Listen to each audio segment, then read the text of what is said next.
Welcome. This is our first COVID-era edition, as well as the first exclusively online version of Ask the Professor. I'm Ron Tulley, Dean for the College of Arts, Humanities, and Social Sciences here at the University of Findlay. And I'll be your host for what I hope will be an ongoing series of interviews with our professors at UF.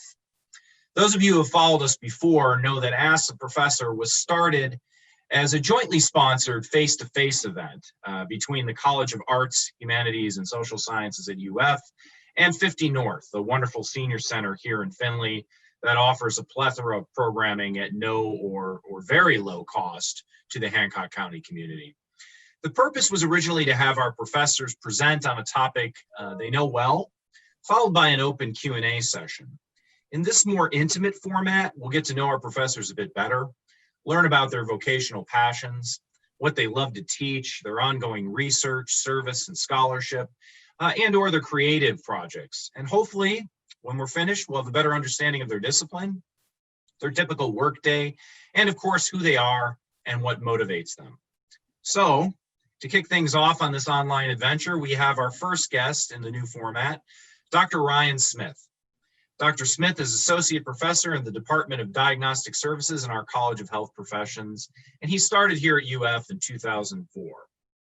His primary area of expertise is nuclear medicine technology. He also teaches classes in positron emission tomography and computed tomography, aka PET-CT, health informatics, and healthcare management. He is a two-time UF graduate, go Oilers, earning both his Bachelor of Science in Nuclear Medicine and his graduate degree, an MBA from UF. He received his doctorate from Nova Southeastern University in Health Sciences. His current responsibilities at UF include teaching, advising, mentoring, coordinating clinical placements, and performing clinical site visits for nearly 100 affiliated clinical facilities across 15 states. Ryan is highly involved with the American Society of Radiologic Technologists, where he has given numerous presentations, written articles, and served in many leadership positions throughout the organization. Prior to coming to UF, he worked at Wilson Memorial Hospital in Sydney, Ohio, and at the Frederick Smith Center Clinic in Marion General Hospital in Marion, Ohio. Originally from Massillon, Ohio, Ryan now lives in Findlay with his wife and two of his 4 children and his dogs, Chewy and Bella. So we've known each other, Ryan, I was thinking back on this, what's it been, about 12 years? Yeah, that sounds about right. Okay, so let's kick this off with a basic question. What is nuclear medicine? How is it used? Yeah, so nuclear medicine is a part of the larger field of radiology. So the way I usually explain it to prospective students and parents is there's this large umbrella in the hospital system that we call radiology that consists of various separate individual mini departments, okay? So there's X-ray, there's CAT scan, there's MRI, there's nuclear medicine, ultrasound, and some others. So most people are familiar with many of those terms. They're all part of what we call diagnostic imaging. So they all utilize some mechanism for determining what's wrong with the patient through some series of imaging process. But they all do it in a slightly different manner. So a comparison that I like to make is, if anyone's ever had an X-ray, you've got an X-ray camera, and the camera produces radiation, and it sends the radiation through the patient's body onto a detector opposite the patient, okay? So the machine generates the X-ray source. With nuclear medicine, it works kind of backwards. So our cameras don't produce any radiation, they only detect the radiation. So we then have to make the patient the radioactive source by injecting them or dosing them in some manner with a radioactive drug that we call radiopharmaceutical. Usually it's IV administration, and depending on the drug, it'll go to the heart or the bones or the lungs or just any part of the body, depending on what the drug is. So it makes the patient then the radioactive source. We then position them underneath our camera, and our camera acts like a big Geiger counter, and it detects the radiation in that respect. And then through the use of some computer software applications, we can manipulate that information and get some really interesting images of the body, depth, angle, slices, things of that nature. Okay, so I guess the next question is why this field? Why did you choose this field? It's a good question. I get asked that a lot, and I don't know if I've ever really come up with a really good answer, other than I happened to stumble across it. It was one of those things that's kind of a hidden secret. Many people, like I said, they're familiar with X-ray, they're familiar with CAT scan, but they're not familiar with nuclear medicine. And I was very much kind of the same way. And I did some job shadowing when I was in high school through the Medical Explorers program, and somebody had mentioned this nuclear medicine topic to me, and I thought, okay, well, that's kind of different. Let's go see what that's about. And I thought, it's really kind of interesting what I saw. I got to see, the technologists making up the drugs and administering the drugs and then doing the scans. And in some cases, there's even some therapy that's involved. So I got to see a lot of that stuff. And I thought, that's just something that's really unique and different. And just plays a vital role to the area of medicine. So I just thought, come to Findlay. They've got this major, see how it goes. I wasn't 100% sure if that's what I wanted to do, but the longer I went through college, the more certain I was that that was in fact what I wanted to do, and I've been doing it ever since. Okay, so for our students then, maybe you could talk about some of the courses you took, maybe thinking about, some of the things that were unexpected. Of course, we all take courses in our areas of expertise, but when you're coming up, of course, in college, students will laugh at this. Of course, you've got all your GE requirements, et cetera. What are some of those courses looking back that weren't specifically part of the curriculum that are now really actually kind of applicable to what you do and kind of inform where you go as a professor and as a researcher? Well, I mean, the most obvious basic courses are going to be the science-based courses, the anatomy and physiology, the chemistry, the physics, things of that nature. Those obviously play a very vital role. I think if we're looking more at some of the general education type requirements, I took a gerontology class that was, specific to, gender and aging. And, much of our patient clientele is of the, senior citizen age demographic. And we really need an ability to understand both from, I guess you could say, not only a health perspective, but in terms of overall communication and being able to establish rapport. And as a younger person, when I was first getting into the field in my young 20s, I needed to be able to establish that rapport, make a connection with a much older patient, and be able to gain their trust, right? And so I think so much of it, was learned through that class. Things that I learned in psychology and sociology, not that I'm an expert in those matters, but again, understanding how people operate, how they think, being able to communicate that with them and get them to trust you, and just be able to, connect in order to get from a point where they're scared, they're uncertain, they don't have a lot of answers about what's going on, and walking them through the entire process, and getting them to where you need them to be, for the betterment of their health and overall well-being. So there's a question you probably get asked a lot when people hear the word nuclear. Normally, I think you get some preconceived notions, and maybe some of those are pretty negative. So is it safe? What are the side effects of using this type of medicine? So again, if I can kind of go back to the comparison with X-ray, a lot of times people will ask, that very question, geez, nuclear, what's this stuff you're working with? Am I going to, patients all the time, am I going to glow in the dark? Is this going to make my hair fall out? Those are things, and we laugh at it. But I mean, I've heard that so many times, working in the hospital setting, and, parents will ask that same thing. Going back to the X-ray comparison, I would say, I mean, yes, it is relatively safe. And I say relatively safe because there's always a risk versus benefit with medicine. And we know that radiation can be used to benefit the patient. But of course, there are always safety protocols, ways in which it needs to be administered, keeping the dose as low as possible for the best ultimate results, because it does have a cumulative effect over time. But most people, when they get an X-ray, they're not afraid of that because they've had it before, right? They know what to expect. They know that, geez, I don't feel anything. There's no side effects after this. I don't get sick, so on and so forth. Nuclear medicine is really no different. And in many cases, most of the radiation that we administer to the patient, though it's administered in a different way, it's very comparable to the amount of overall radiation exposure that a patient would have received through an X-ray. Now, there are some differences depending on the test. There's some X-ray procedures that have a higher radiation dose. There's some nuclear medicine procedures that have a higher radiation dose. But ultimately, it is very comparable.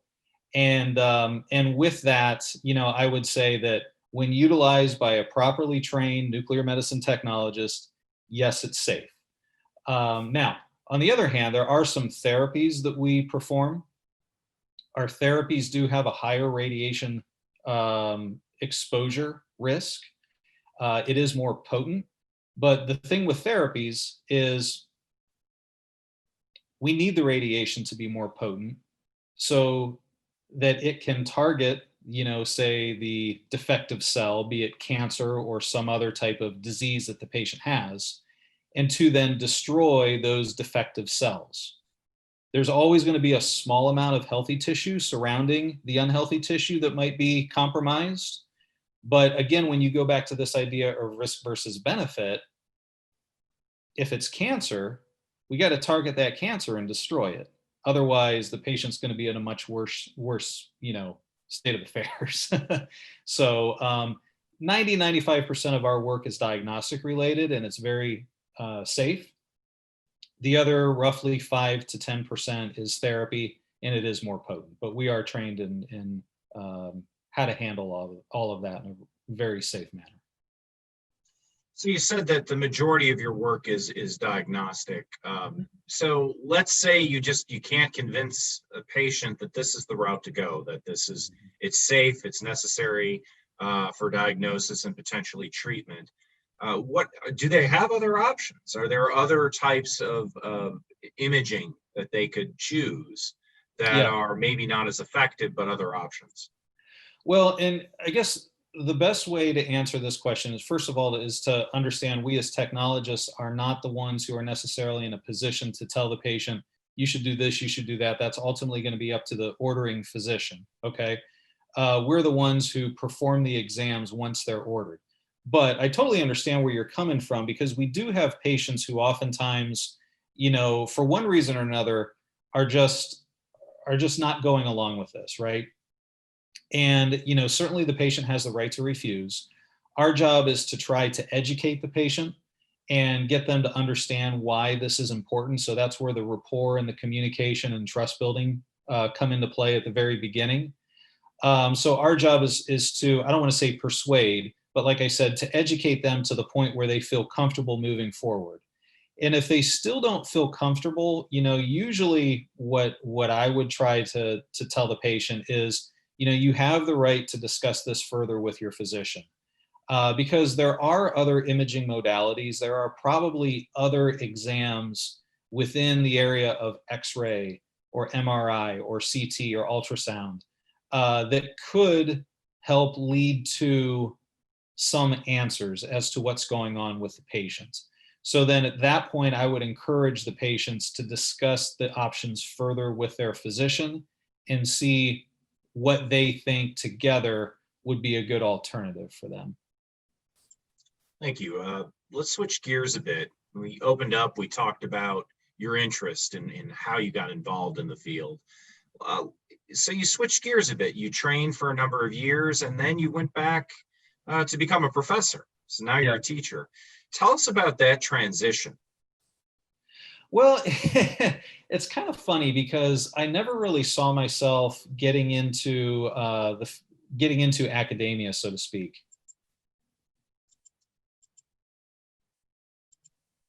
Oh, There we go. lost it for a second. Am I with you again? First episode glitches, folks. We'll Right. try to edit that out. Now we're back. So, yeah, I mean, I never really saw myself getting into academia and actually teaching this. I'm glad that I made that decision.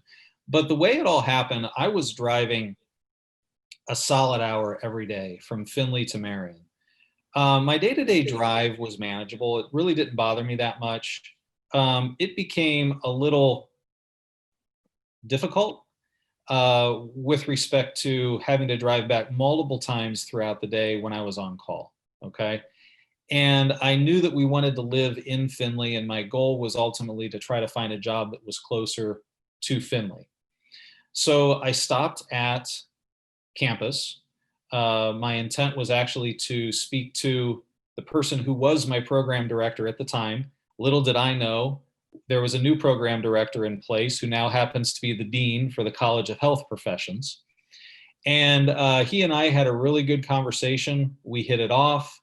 And it happened to be at a time where the program was expanding. We were adding new clinical affiliates. Enrollment was growing within the major. And basically, you know, he proposed this idea of having me consider come in as a clinical coordinator. And, you know, I thought about it, and I didn't really have to think about it for very long. You know, there were so many, you know, benefits of working for the university that ultimately I applied, and 18 years later, now, you know, I'm still here. So, you know, I've been in a number of different positions within the program, and I've done just about everything. I've done just about everything that there is with respect to you know, teaching in the program, and, you know, being in charge of the program, and from the clinical side, and all of those things. And it's really just been a blessing. It's been so much fun. Do I miss the clinical side of things? From time to time, I do. You know, there was something to be said for, you know, being in the hospital setting and helping patients get answers with respect to their health needs, and that thing, you know, that's very important. Ultimately, you know, I guess I was just looking for something, just something different than what I had at the time. And Finley presented an opportunity, and I took it, and I have no regrets. Well, that's good to hear when people have that passion for their vocation. And you still have it so many years out is kind of the testimony, because we all hear I think the literature out today is that people change their jobs quite a bit. So maybe thinking along those lines, what would you say to students, and you do say this, right? Because we all advise, we recruit here at the university. What do you say to students that are coming in now as freshmen, maybe aren't sure they're interested? How would you sell them on the program? What would you tell them about the prospects of jobs and the future? Well, the first thing that I would tell them, any student who is interested in the profession but doesn't have their mind made up, is one, make sure that you come see our facility, come talk to one of the faculty members. Let's sit down. We'll address whatever questions you have, you know, and do that whole thing. Second is, I would encourage the student to do some job shadowing. Let's say they're down to, say, nuclear medicine, and then maybe some other area of the medical profession, and they don't know which way to go, right? Meet with both departments, right? Talk to faculty members in both areas, do your research, but then do some job shadowing. Go to your local area hospital and ask, hey, can I shadow in nuclear medicine? Or can I shadow and see what a physical therapist does, or a physician assistant, or whatever the situation might be? And see if that's something that you can see yourself actually doing on a day-to-day basis. And if it is, you know, then come back, we'll talk some more, right? And I'll fill in, you know, the blanks and address whatever other questions you have. With respect to the market, the job market, you know, it changes, you know, as does everything. It cycles. Historically, the market of nuclear medicine has been, you know, booming for 7 or 8 years, and then kind of down for 7, 8 years, and so on and so forth. There have been some things that have occurred over the last 10 to 12 years that have led um, the profession of nuclear medicine to be in a little bit of a slower return out of that downward cycle. But we're now finally starting to get there. The majority of the nuclear medicine workforce is people of the baby boomer generation. And, 9/11 happened. There was the recession in 2008. Of course, COVID-19 has impacted all of us. But there's been things that have occurred where a large portion of this workforce had plans of retiring in their, say, mid 50s. And then these things happened where they had to kind of recoup their losses and stay in the workforce longer. Another thing that happened along that same time frame was nuclear medicine for the handful of years prior to that was booming, was really strong. And a lot of schools started their own nuclear medicine programs across the country. And what ended up happening was when these downturns in the economy happened, that was right at the same time that many of these nuclear medicine programs were starting to graduate their students. And you weren't getting the turnover in the hospital setting. So we're getting to the point now where we're coming out of that. We're going to see a lot of the baby boomers start to graduate. Many of them already have. But it's the eldest of the baby boomer population. And we're going to see year after year after year the next age group retire for about a 15-year period. And that's going to create a lot of opportunities for our next generation of technologists. So I tell them to, be flexible now.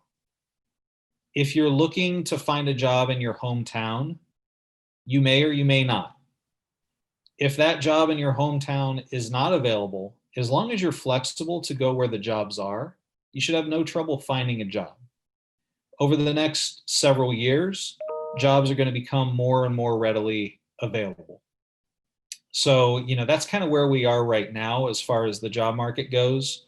But I try to at least be upfront with the students and let them know that so that they're not coming in here thinking, I'm going to have 5 job offers before I even, graduate. And if anybody is telling this prospective students that is the case, I would definitely caution them about those individuals' motives. So we're talking a little bit about job prospects here. Let's switch to the actual job itself a bit. Obviously, there's a lot of technology on the job. That's front and center. And you mentioned too that the role specifically of the technologist is to do the diagnostic service. It's not to advise the patient. You're given orders from a physician, from their physician to execute, and that's what you do. But thinking about that, there's also a social or communicative function with this. You interact with people on a daily basis if you're out in the profession. So what might you say to students who maybe that's not their strong point? Maybe they like the medical portion of it, but they're not so keen on the interactions with patients. What's your experience with that, and what would you tell students? And we do have a lot of students that are, some are very social and some are not quite as social. And I think in many cases, the ones who are a little less social eventually learn to become a little bit more comfortable interacting with people. They kind of have to. Sometimes it just takes a little bit more time. That being said, there are all different types of medical facilities that utilize the nuclear medicine technology. There are major research type facilities, trauma 1, 2, and 3 type facilities. There's small local area community hospitals. There's doctor's offices, outpatient clinics. And so my advice would be, if you're the type of person who really likes to be go, doing a wide variety of procedures, interacting with a wide, diverse population, you would want to go to one of the larger major medical institutions. If you're the type of person who kind of likes to do a traditional, bone scan, stress test, gallbladder, kind of bread and butter nuclear medicine, then you might want to look at jobs more at the community, community hospital type atmosphere. Outside of working in the hospital setting, a lot of people could get into the service side of things because we are working with very sophisticated types of medical equipment. Not only our cameras, but also other instruments that detect radiation. And eventually those pieces of equipment stop working properly, right? We have to do regular quality control as technologists to ensure that they are working in a safe and effective manner. But through that quality control process, we can determine there's a problem here that needs to be addressed. And so we have contracts with different organizations, different companies that send out service people to come and repair the equipment. Generally speaking, those service people can either be a technologist with years of experience who's gotten some additional training, or it can be somebody that's got a good mechanical background, engineering background, those types of things. But there are many technologists who then venture off into the area of service. People could get into computer applications because we use software applications to process our images to give us more information in detail. So that's an avenue individuals could go down. The places that we get our drugs, we call them radio pharmacies. They are pharmacies that deal specifically with radionuclides. And many times technologists can work at those pharmacies, assisting the pharmacists in making up the drugs that they send to their various clients. Now, in those cases, they won't be working with patients at all, right? They'll be working, with obviously with customers, right? If they're in the service, they're going to be working with and communicating with the technologists, likewise the applications folks. But the pharmacist, the pharmacy techs will be in the pharmacy working with the pharmacists, not interacting with patients. Of course, you can get into education, you can get into research. There's a variety of different aspects that you could go down. The vast majority of people, though, I'd say probably 80 to 90% of people that go through a nuclear medicine program do work as technologists. And I assign the students on day one a project where basically I ask them, what is your story? Why are you here? What drew you to the field of nuclear medicine? Yeah. What drew you to the University of Findlay? What drew you to our program specifically? And more often than not, the students tell a story about how they have a family member or a friend who had a health condition, who had a nuclear medicine exam. And through that exam, they were able to get treated successfully, or even in the unfortunate cases where maybe successful treatment wasn't a possibility, it was still information that my mom was able to finally determine that this is this type of cancer. And all these other exams and all these other tests that she went through weren't able to diagnose it, but the nuclear medicine test was. So she finally got some answers. And through that, they really have this strong connection. And I want to be able to give this to somebody else. I want to be able to help somebody else and give them these answers. And, even if maybe they're a little socially backwards or shy, they still have that drive to want to be part of the healthcare system, the healthcare profession, and do something good for somebody else. And I think that's that's really important, and that's really telling for many of our students. So they're coming at it from the right place. That's a good segue, I think, into my next question, and it may even partially answer it. So thinking back when you were in the clinical settings, I know as a profession, it's been a number of years for you, but what was something that you really liked about that job? And maybe on the other hand, what was something that you weren't too fond of? When I was in the clinical setting, I personally just really liked the fact that our patients were,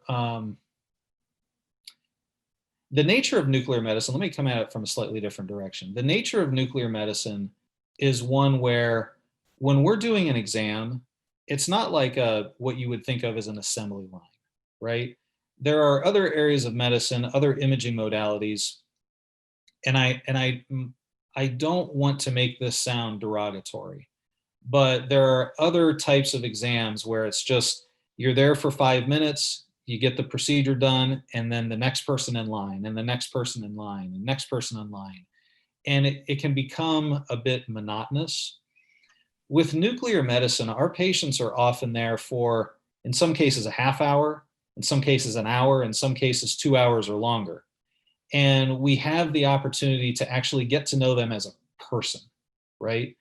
They're not just our patients, but it's an actual person with personality and needs and concerns. And it's like you really begin to make a connection with the individual. And I think that's something that's a bit unique about my profession, about nuclear medicine, when compared to some of these other imaging modalities within the field of radiology. So that's something that I really enjoyed.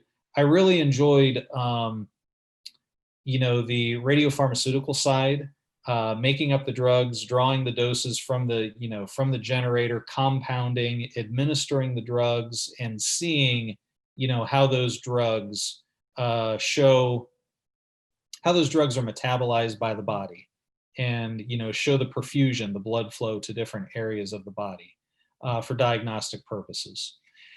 As far as what I didn't like about the profession, in some ways,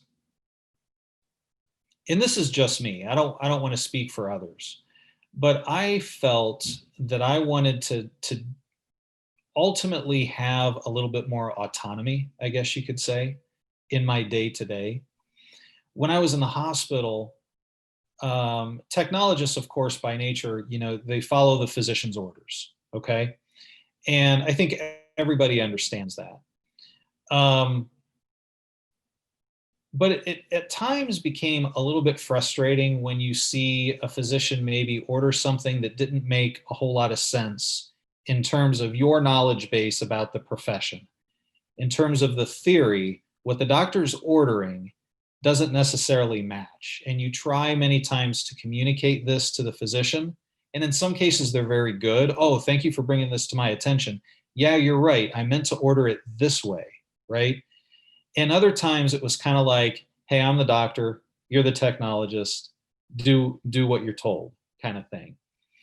And that kind of, just kind of drove me to want to be able to make more of a difference, I guess you could say.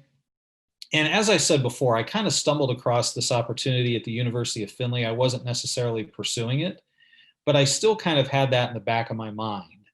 And when I was given the opportunity, then again, the way I see things now is I have the opportunity to make a difference to all of these different students, right? And I can teach them, I can educate them, I can share my experiences with them. I can develop the rapport with them in a similar manner that I had with patients. But in some ways, I feel like I'm making an even bigger difference right now doing what I'm doing as opposed to back then. And so in many cases, it was very good for me. I certainly enjoyed many more aspects of it that I didn't enjoy. But now I've got the autonomy that I felt like I've wanted, in the ability to, make a bigger difference to a larger population, I guess. So it sounds like then with my next question, you've sort of answered again the first part of that, which would be with your current position, Yeah. something that you really enjoy, and clearly it's autonomy as a part of that. But maybe you could tell the students what's something that's not so great about being a professor. Well, Boy, that's a, I, Careful. right, exactly. Um, it's always, it can be challenging at times when you're dealing with, let's say 25 or 30 different personalities. And this is, I guess you could say, I don't want to say not a good thing, but a challenging thing, right? Not everybody learns the same way. Not everybody understands what you're conveying in the same manner. Some people are certainly more hands-on. Some people learn things from books. Some people learn things one-on-one. Some people learn things in small groups. And then, of course, when you're dealing with individuals who, say, from a cultural perspective, there may be a bit of a language barrier and things of that nature. It really keeps you on your toes as a professor, trying to convey the information in a way that all students can learn something from. So we're always adjusting, right? We're constantly adjusting. And what works one day may not work another day, but you have to at least try. And while at times it can be frustrating, it's not frustrating in the sense that, oh, geez, I have to do this a different way. It's frustrating in the sense of, what can I do to get this to make sense to the student, right? What can I do to get them to learn? And so, I take it that, if the student didn't learn what they needed to learn, then I take that, kind of personally. What could I have done differently, and what was my failure on not getting the student where they needed to be? And that's something I think that makes me, on a daily basis, want to be a better teacher, right? Um, to be somebody that the students can trust, that the students can come and ask questions and feel comfortable, talking to me and asking for help, because I want them to be successful. I want them to be successful nuclear medicine technologists, and I want to see them succeed in their career. And I think that that's probably the hardest part of the job, is being able to connect to a variety of different people regularly. So I'll steal this next question. A good friend of mine always asks it in interviews. I've been in a number of interview sessions with him where he brings up, I'm going to tweak it a bit, because he always asks the candidates, hey, you're walking down one hall and there's a colleague, and a colleague of yours is saying some pretty nice things about you. What are they saying? I'm more interested, again, considering our students, what are some of the good things the students are saying about you? About me personally? Yeah, what do you think they're saying about you and your qualities as a teacher, a researcher, just a human being? Um, well, and I think what's really telling is the feedback that you get on your annual evaluations. I had a student in my office the other day, and I feel almost embarrassed to say this, but she's an international student, and she sat down and she said, Dr. Ryan, you're my favorite professor. And it made me smile, and it made me, it made me laugh a little bit. But I really appreciated the fact that, that she was like, hey, I really appreciate you. As far as the annual evaluations, a lot of times I hear students say, and many times we're on a first name basis with our students. So I encourage them many times to just call me Ryan, right? I'm totally okay with that, because we're with them the entire semester, several hours of the day. Ryan is very easy to talk to. Ryan is very approachable. Ryan goes out of his way to explain things in a practical way, and give examples and share his personal experiences in the classroom. I feel like, Ryan will always be honest and upfront with me. Things like that, I really appreciate. And as I said, kind of tying that back to what was some of my favorite aspects of the job in the hospital setting, was that one-on-one interaction, was being able to establish those relationships with the patients and get them to trust you, get them to feel safe.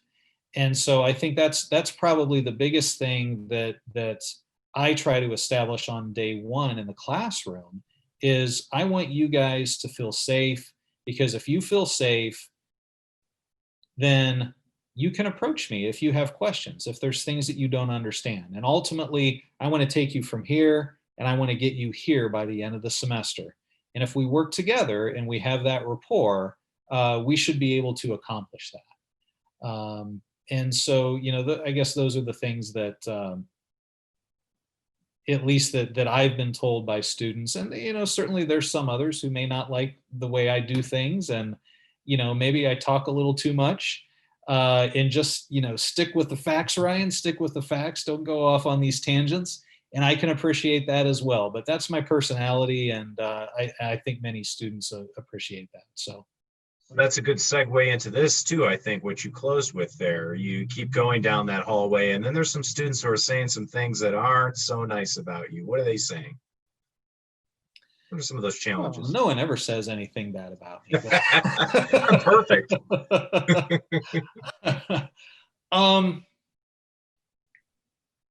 Boy, I would say, from time to time, there have been situations where there was a situation one time where there was a student who basically on an evaluation said to me, I could do without all of the various stories and explanations. Just tell me what I need to know to pass the test. And I wasn't quite sure how I felt about that, and I think I understand what the student was saying is that, I'm here to learn this information. Obviously, this is stuff that is, I need to know what's on a test because I need to pass your test. I need to pass a board exam. I need to learn this information.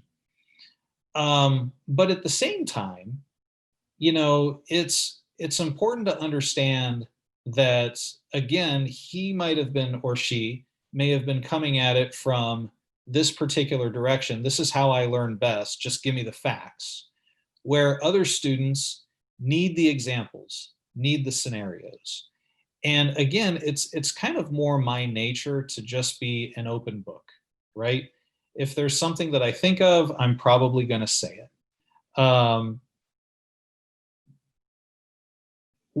Given appropriateness, right? But people, it's like I wear my emotions on my sleeve. That's just my personality. So, for what it's worth, I think many students appreciate that. Some students may not appreciate it so much, but that's who I am. I'm probably not going to change, and I'll just be the best Ryan that I can be and the best teacher that I can be, and, make adjustments where I can for those that need it. So. Fair enough. Where do you see the field going in the next 5-10 years? What are some changes across the board, not just the technological advances and the research, but also in terms of employment prospects, verging out into other fields maybe? Yeah. So in the field of radiology, as I said, there's all of these kind of individual modalities. They're like cousins of each other.